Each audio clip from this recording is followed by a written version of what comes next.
ہے، فلاں کھجور کا باغ ہے، سب کا سب اللہ کی راہ میں صدقہ کر دینا۔ والد کا انتقال ہو گیا، بیٹوں کو پتہ چلا، بیٹوں نے سب صدقہ کر دیا۔ تو کسی نے خواب میں دیکھا، کہا کیا ہوا، کیا معاملہ اللہ نے پیش فرمایا؟ تو کہنے لگے یہاں تو عجیب معاملہ دیکھا۔ کہنے لگے جو میں نے اپنے ہاتھوں سے کھجور اللہ کی راہ میں صدقہ کی تھی، جتنا اس کا ثواب ملا ہے اتنا ثواب تو پورے کے پورے گودام کا نہیں ملا، پوری کی پوری باغ کا نہیں ملا۔ کیوں؟ یہ میں نے اپنے آپ سے خرچ کیا تھا، اس وجہ سے اللہ نے زیادہ ثواب عطا فرمایا۔ اس وجہ سے خرچ کرنا سیکھو۔ مال کسی کے پاس نہیں رہا ہے، مال ایک دن چلا جائے گا۔ جس دن آنکھیں بند ہوں گی اس مال پر دوسروں کا قبضہ ہو جائے گا۔ بڑے بڑے بادشاہوں کو دیکھو، جاؤ جلال الدین اکبر کو دیکھو، ظہیر الدین بابر کو دیکھو، ہمایوں شہنشاہ کو دیکھو، سب مٹیوں کا ڈھیر بنے پڑے ہوئے ہیں، کوئی کچھ ساتھ لے کر کے نہیں گیا۔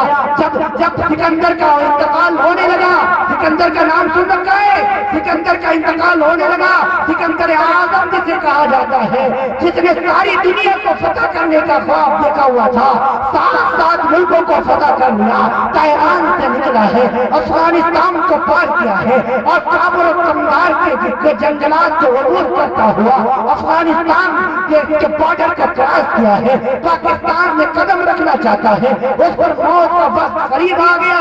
جب اس کا انتقال ہونے لگا اس نے اپنے وزیروں کو بلایا اور بلا کر کے کہا، اے میرے وزیروں، میں مر رہا ہوں، شاید آج کے بعد تم میرا چہرہ نہ دیکھ پاؤ۔ جب ہمیشہ کے لیے میرا جسم بے جان ہو جائے، جب میرے جسم سے روح نکل جائے، جب مجھ کو کفن پہنا چکنا، جب میرا جنازہ تیار ہو جائے، جب قبر کی طرف مجھے لے کر کے چلنا، تو کفن سے باہر میرے دونوں ہاتھ نکال دینا۔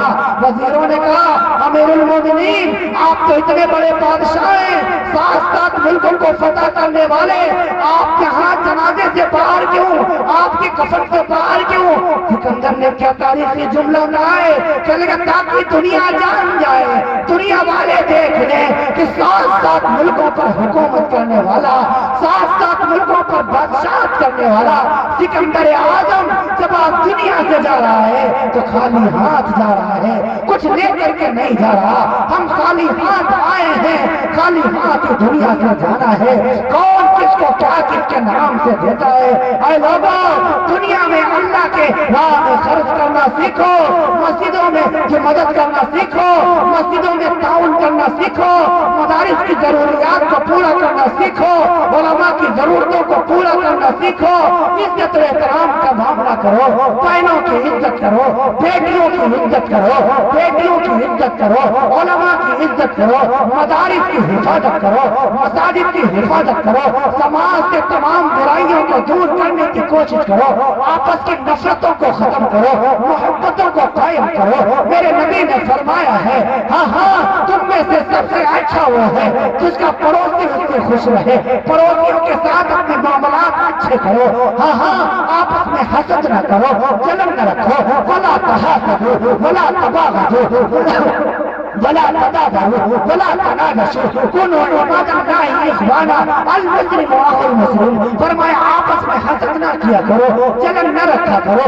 اپنے کو اچھا دوسرے کو حقیر نہ سمجھا کرو، تکبر نہ کیا کرو، اپنے آپ کو بہت چودھری نہ سمجھا کرو۔ کتنے دن زندہ رہو گے، ایک دن آئے گا، قبر میں تمہیں بھی جانا ہے، موت سے تمہیں بھی واسطہ پڑنا ہے۔